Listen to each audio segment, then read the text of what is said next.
My name is Fatima. I am 30 years old. I live in a town called Maple Creek.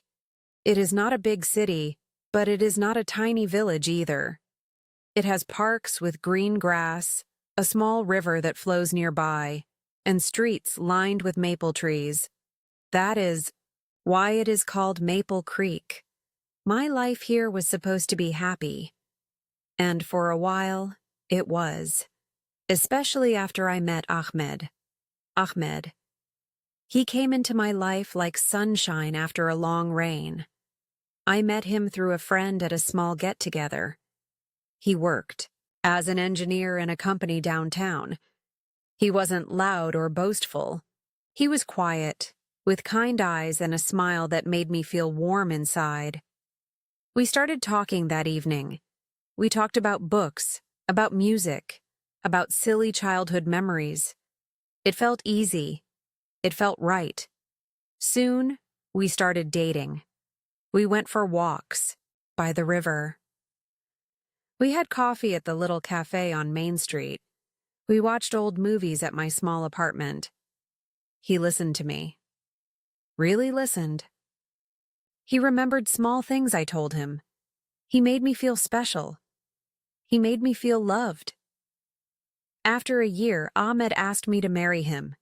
He took me to the park under the biggest maple tree. He knelt down on one knee. He held out a small, simple ring. He said, "Fatima, you make my world bright. Will you marry me?" My heart felt like it would burst with happiness. Tears came to my eyes, but they were happy tears. "Yes," I whispered. "Yes, Ahmed, I will marry you." We planned our wedding. It was going to be small, just family and close friends. I was so excited. I imagined our life together. A simple life, full of love and laughter. I knew we didn't have much money, but that didn't matter. We had each other. That felt like enough, but there was one shadow in my sunny world.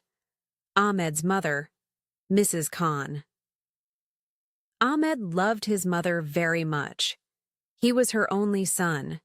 His father passed away many years ago. He always talked about her with respect and affection. He told me, "Mama has a strong personality, but she has a good heart. You will love her." I wanted to believe him. I wanted her to love me too. I wanted us to be a happy family.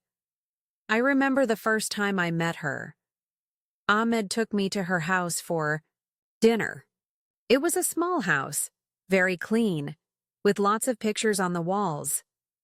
Pictures of Ahmed as a child, pictures of his father. Mrs. Khan opened the door.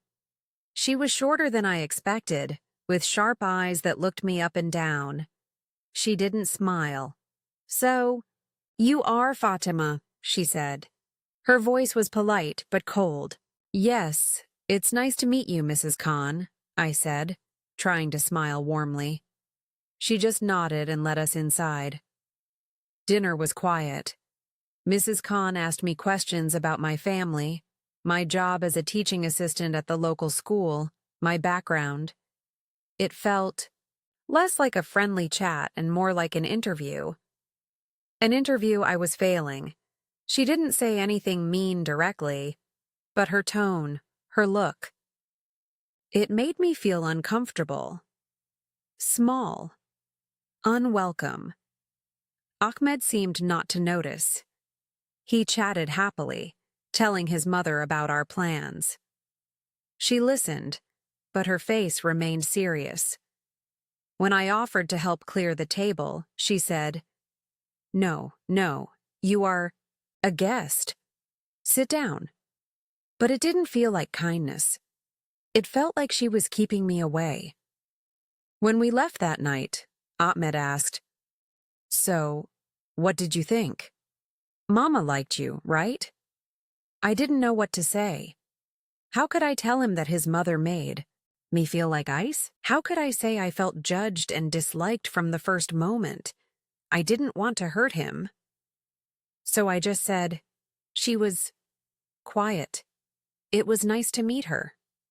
Ahmed smiled, satisfied. See? I told you it would be fine. But deep inside, a small voice whispered she doesn't like you. She hated you from day one. I tried to ignore that voice. I told myself I was just nervous. I told myself it would get better with time. I was wrong. It only got worse. Ahmed and I got married on a sunny afternoon in spring. It was a beautiful day. Our friends were there. My family came from my hometown. Ahmed looked so handsome. He held my hand tightly. He whispered, "I love you, Fatima."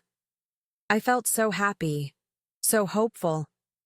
Mrs. Khan was there, of course. She wore a dark blue dress. She didn't smile much during the ceremony. In the photos, her face looks tight, unhappy. When people congratulated us, she stood beside Ahmed, accepting good wishes for her son, but she barely looked at me. When my mother hugged her and said, "We are family now," Mrs. Khan just gave a small, stiff nod. It hurt to see that. It cast a small shadow on my perfect day. After the wedding, Ahmed and I moved into a small rented apartment not far from his mother's house. Ahmed wanted to be close by, to help her if she needed anything. I understood that.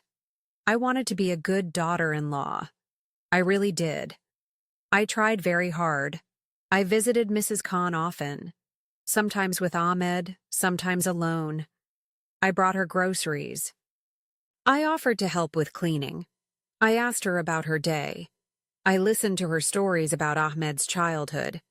I hoped that maybe, if she saw I was kind, if she saw I loved her son, she would start to like me. But nothing changed.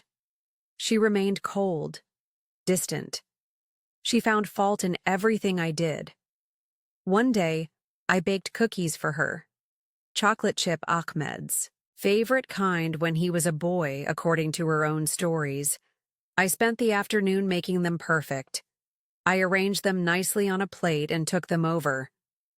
"I baked these for you, Mrs. Khan," I said, holding out the plate with a hopeful smile. She looked at the cookies. She didn't take one. She just said, "Oh, thank you. You can put them on the kitchen counter." Later, I saw the plate still sitting there, untouched. It felt like a small rejection, but it stung. Another time, Ahmed and I invited her over for dinner. I spent hours cleaning our small apartment, making sure everything was perfect. I cooked biryani, a dish I knew she liked because Ahmed told me. I set the table nicely. I wanted her to feel welcome in our home. She arrived, looked around the apartment, slowly, her eyes scanning everything. "It's small," was her first comment. Then she tasted the biryani. "It's okay," she said. "But the rice is a little dry, and you use too much cardamom." I felt my cheeks burn. I had worked so hard. Ahmed quickly said, "Mama, it's delicious. Fatima is a great cook." Mrs. Khan just shrugged. "Ahmed is too kind. He doesn't want to hurt your feelings." That night after she left, I cried. Ahmed held me. "Don't listen to her, Fatima," he said. "She's just set in her ways. She doesn't mean to be hurtful." "But she is hurtful, Ahmed," I cried. "She criticizes everything I do. She never smiles at me. She makes me feel like I'm not good enough for you." Ahmed sighed. "I know it's hard, but she's my mother. Please try to understand. Try to be patient." So I tried. I kept trying. For Ahmed's sake. I smiled when she criticized me. I nodded when she gave me unwanted advice. I kept visiting. I kept bringing small gifts. But inside, I felt tired. So tired of trying to win the approval of someone who seemed determined to dislike me. Her comments weren't always direct.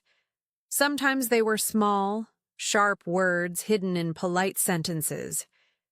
If I wore a new dress, she might say, "Oh, that's a bright color, very modern." It sounded like a compliment, but her tone made it feel like criticism. If I mentioned a small success at work, she would say, "That's nice, dear. But a woman's real place is at home, looking after her husband." She often compared me to other women. "My friend Salma's daughter-in-law makes such wonderful roti," she would say. Or, "Did you see Mrs. Ali's daughter? She keeps her house so clean." Each comparison felt like a small cut, reminding me that in her eyes, I was never measuring up. The hardest part was when she tried to turn Ahmed against me. She would complain to him when I wasn't there. I knew because Ahmed would sometimes come home looking worried or quiet. One evening, he came home late.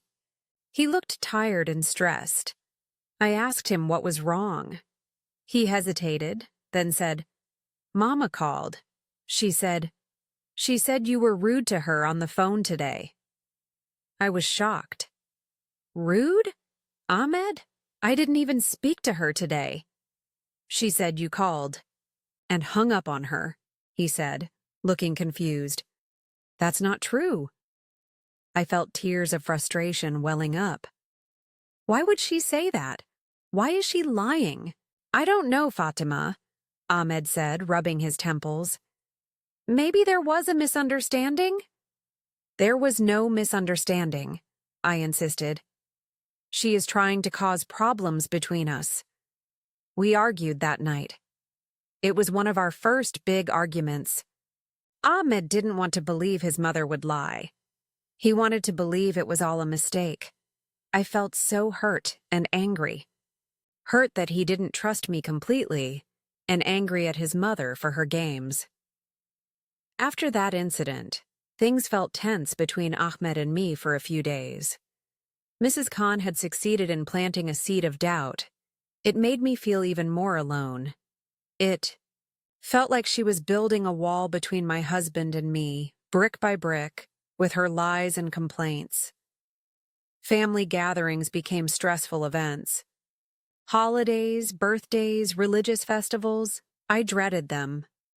Mrs. Khan would often ignore me or make subtle negative remarks in front of other relatives. Some relatives seemed to take her side, looking at me with cool expressions. Others were kind, but it was hard to enjoy anything when I felt like I was constantly being watched and judged by my mother-in-law. I remember one Eid celebration at her house. Relatives were visiting. The house was full of noise and food. I was trying to help in the kitchen. Mrs. Khan came in. In front of her sister, she said loudly, "Fatima, dear, you missed a spot when you were cleaning the counter earlier. Try to be more careful." Her sister looked at me with pity. I felt so embarrassed. I wanted the ground to open up and swallow me. I quietly wiped the counter again, my hands shaking with anger and humiliation. Ahmed saw my distress later. "Why do you let her words affect you so much?" he asked gently. "Just ignore her." "How can I ignore her, Ahmed?" I asked, my voice trembling. "She does it on purpose. She wants to make me look bad. She wants me gone." "Don't say that, Fatima," he said. "She's old. She's lonely. She just hates me," I finished for him. "And you keep making excuses for her." That argument was worse than the first one. I slept on the sofa that night. I felt so lost. I loved Ahmed, but living under the shadow of his mother's disapproval was slowly poisoning our happiness. Was this going to be my life? Always fighting? Always feeling inadequate? Always waiting for the next attack? I started withdrawing. I became quieter. I stopped offering to help Mrs. Khan as much. I visited less often. I tried to create distance, hoping it would bring peace. But it didn't really work. She still found ways to interfere. She would call Ahmed constantly, complaining about her health, her loneliness, or something I supposedly did or didn't do. I felt trapped. I loved my husband, but his mother was making our life impossible. I didn't know how much more I could take. Sometimes late at night, when Ahmed was asleep, I would look at his face and wonder if leaving him was the only way to find peace. The thought broke my heart, but the constant stress was breaking my spirit. I felt like I was fading away. Life continued in this difficult pattern for almost 2 years. Ahmed and I had good days, of course. Days when we laughed, went for walks, felt like the happy couple we were meant to be. But the tension with Mrs. Khan was always there, like a dark cloud waiting to rain on us. I tried talking to my own mother about it. She lived far away, but we spoke on the phone often. She listened patiently. "Marriage is hard, Fatima," she said. "And mothers-in-law can be difficult. You must be patient. Show her respect. Maybe she will change." I wanted to scream. But I have been patient. I have shown respect. She is the one who won't change. But I didn't. I just said, "Yes, Mama, I will keep trying." But hope was fading fast. Then, something happened that changed everything. I found out I was pregnant. When I told Ahmed, he was overjoyed. His eyes lit up. He hugged me so tightly. "Fatima, this is wonderful news. We're going to be parents." Seeing his happiness made me happy too. Maybe, just maybe, a baby would change things. Maybe becoming a grandmother would soften Mrs. Khan's heart. Maybe she would finally accept me for the sake of her grandchild. Ahmed couldn't wait to tell his mother. He called her right away. Her reaction, he told me later, was quiet.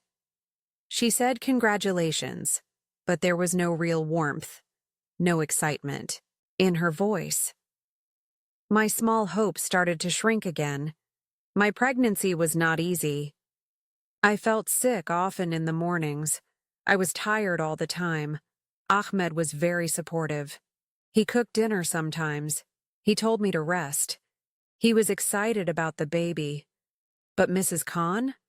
She showed little interest. When I visited her, she rarely asked how I was feeling. Instead, she offered unsolicited advice, often critical. "You shouldn't eat that. It's not good for the baby. You look pale. Are you sure you are healthy enough?" Pregnant women in my day worked until the last minute. They weren't lazy like girls today. Her words hurt even more now that I was feeling vulnerable and emotional. One afternoon, I went to her house because Ahmed asked me to drop off some medicine for her. She was sitting in her living room. She looked at my growing belly. She didn't smile. Instead, she said, "I hope it's a boy. Ahmed needs a son to carry on the family name." I felt a flash of anger. "We will be happy with a boy or a girl, Mrs. Khan," I said, trying to keep my voice calm. "As long as the baby is healthy." She just sniffed. "A son is better." I left her house feeling upset and drained. Why couldn't she just be happy for us? Why did everything have to be a criticism? Ahmed tried to talk to her. He told her her comments were hurting me. He asked her to be kinder. According to Ahmed, she cried. She said she was just worried. She said she didn't mean any harm. She said, "I was too sensitive." Ahmed felt bad for her. He came back and told me, "Mama promised she would try harder. Let's give her another chance." But her behavior didn't really change. She was just slightly more careful about what she said in front of Ahmed. When he wasn't around, the little digs, the cold looks, the critical advice continued. 9 months later, our daughter Layla was born. She was beautiful. Tiny hands, big dark eyes, just like Ahmed's. Holding her in my arms, I felt a love so strong it took my breath away. Ahmed was completely smitten. He couldn't stop looking at her. When Mrs. Khan came to the hospital, she looked at Layla in the little crib. "A girl," she said flatly. There was disappointment in her voice. She didn't ask to hold her granddaughter. She stayed for only 10 minutes, complaining about the hospital smell, and then she left. My heart broke a little more that day. Not for me, but for Layla. How could a grandmother be so cold towards her own grandchild, just because she was a girl? Life with a newborn was tiring, but wonderful. Layla filled our apartment with her little sounds. Ahmed was a doting father. He helped with feedings, changed diapers, sang her lullabies. Seeing him with Layla made me fall in love with him all over again. For a while, I almost forgot about the problems with his mother. We were busy, we were tired, but we were happy, in our little bubble. But the bubble couldn't last forever. Mrs. Khan started visiting more often now that the baby was here, and her interference took on a new form. Now she criticized my mothering. "You're holding her wrong. You're feeding her too often. You shouldn't let her sleep so much. Why is she crying? You must not be producing enough milk." In my day, babies were much quieter. "You're spoiling her." It was constant. Every visit left me feeling anxious and incompetent. I knew I was a good mother. I loved Layla fiercely. But Mrs. Khan's words chipped away at my confidence. One day, Layla had a slight fever. I was worried. I called the doctor, who told me it was common, and just to keep her comfortable. When Mrs. Khan visited that afternoon, she saw Layla looked a little warm. "What's wrong with her?" she demanded. "She has a small fever," I explained. "The doctor said not to worry." "Not worry." Mrs. Khan raised her voice. "She's burning up. You are not taking proper care of her. You are a careless mother. Give her to me." She tried to take Layla from my arms. "No," I said, holding Layla tighter. "The doctor said she is fine. Please, Mrs. Khan, don't shout." "I am her grandmother. I know best," she insisted. Just then, Ahmed walked in. He saw the scene. Me holding a crying Layla, his mother looking furious. "What's going on?" he asked. His mother immediately started crying. "Ahmed, Fatima is not listening to me. The baby is sick and she doesn't care. She won't let me help." Ahmed looked from his mother's tearful face to my distressed one. I could see the conflict in his eyes. He loved his mother. He loved me. He didn't know who to believe. "Mama," he said gently, "calm down. Fatima called the doctor. Everything is under control." "She doesn't know what she's doing," Mrs. Khan sobbed. "She's going to harm my grandchild." That was the breaking point for me. Hearing her accuse me of harming my own child, it was too much. "That's enough," I said, my voice shaking but firm. "I am her mother, Mrs. Khan. I love her, and I am taking care of her. I will not let you speak to me like this anymore, and I will not let you upset Layla." Mrs. Khan looked shocked. Ahmed looked surprised. I had never stood up to her like that before. "Ahmed," I said, looking directly at my husband, "I love you, but I cannot live like this. Your mother constantly criticizes me, undermines me, and now she accuses me of being a bad mother. This has to stop. You need to choose. Either you support me and we set clear boundaries with your mother, or I don't think I can stay." The words hung in the air. Heavy. Final. Ahmed looked at his mother, then at me, holding our crying daughter. I saw a new understanding dawn in his eyes. He finally saw the depth of the problem. He saw the pain his mother was causing. He took a deep breath. He walked over to his mother. "Mama," he said, his voice quiet but strong. "Fatima is right. You have been very unfair to her. She is my wife. She is Layla's mother. And she is a wonderful mother. I love her, and I will not allow you to treat her this way anymore." Mrs. Khan gasped. "Ahmed, how can you say this to your own mother?" "Because it's the truth, Mama," he said sadly. "I love you, but my first loyalty now is to my wife and my child. Things need to change. You need to respect Fatima. If you can't do that, then maybe you shouldn't visit so often."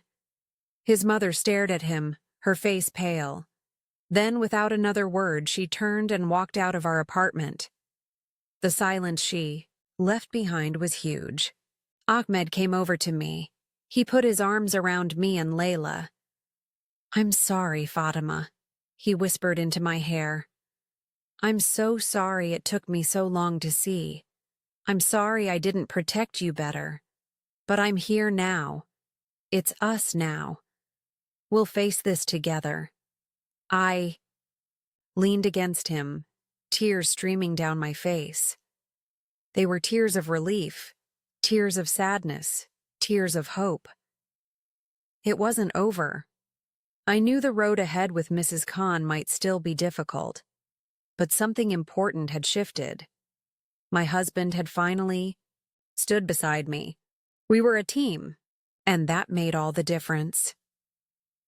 After that day, things did change. It wasn't magic. Mrs. Khan didn't suddenly become warm and loving, but Ahmed kept his word. Mrs. Khan didn't visit for about 2 weeks. Ahmed called her, but their conversations were short and cool. When she finally did come over, Ahmed stayed with us the whole time. If she started to say something critical, Ahmed would gently interrupt her. "Mama, that's not helpful." Or, "Mama, Fatima and I have decided to do it this way." It was difficult for her. She was used to being the center of Ahmed's world. She clearly didn't like the new boundaries. Sometimes she would look at me with cold anger in her eyes. But she held her tongue more often. The constant barrage of criticism stopped. It was still stressful having her around. I always felt a little on edge, but it was manageable, because now I wasn't facing her alone. Ahmed was my partner, my protector. He made sure I felt supported. We also made a decision. We decided to look for a house in a different neighborhood, a little further away from Mrs. Khan. Not in another city, but far enough that visits would need more planning. We needed our own space to grow as a family, away from the constant pressure. Finding a house took time. We saved money carefully. We looked at many places. Finally, we found a small house with a little backyard, perfect for Layla to play in. It was on the other side of town. Telling Mrs. Khan we were moving was hard. Ahmed did it gently. He explained we needed more space for Layla and wanted a fresh start. Predictably, she was upset. She cried. She accused me again of taking her son away. But this time, Ahmed stayed firm. "Mama, this is our decision. We will still visit you. You can visit us. But this is what's best for our family." Moving day was tiring, but exciting. As we unpacked boxes in our new home, I felt a sense of freedom I hadn't felt in years. The air felt lighter. Our small house felt full of possibilities. Layla, who was now walking, explored every corner with curious eyes. Life wasn't suddenly perfect. Mrs. Khan still visited sometimes. Sometimes the visits were tense. She would still make small comments, but they didn't have the same power over me anymore. I knew my husband supported me. I knew my own worth. I learned to let her comments slide off me like water off a duck's back. Sometimes I would respond calmly, setting a boundary. Other times, I would just change the subject. Ahmed and I grew closer through this whole experience. We learned the importance of communication, of trusting each other, of being a team. We learned that protecting our marriage and our family sometimes meant making difficult choices, even choices that hurt others we loved. Layla grew into a happy, bright little girl. She saw her grandmother sometimes. Their relationship was polite. Not warm, maybe, but not hostile either. Maybe one day it would get better. Maybe not. But Layla was surrounded by love from us, her parents, and that was the most important thing. Looking back, the years of struggle with my mother-in-law were incredibly painful. They tested my strength, my patience, and my marriage. There were times I wanted to give up, times I felt completely broken. But I learned something important. You cannot control how other people treat you. You cannot force someone to like you or respect you. But you can control how you react. You can choose to stand up for yourself. You can choose to protect your own peace and happiness. You can, and should, ask your partner to stand with you. It's okay to set boundaries, even with family. It's okay to put your own small family unit first. It doesn't mean you don't love other family members. It just means you are protecting the promises you made to your partner and the life you are building together. If you are going through something similar, please know you are not alone. It's hard. It feels unfair. But you are strong. Talk to your partner. Be honest about your feelings. Ask for support. Don't suffer in silence. Your happiness matters. Your peace matters. Protect it. You can do this. You really can. My life now is not without challenges, but it is peaceful. Ahmed and I work together. We communicate.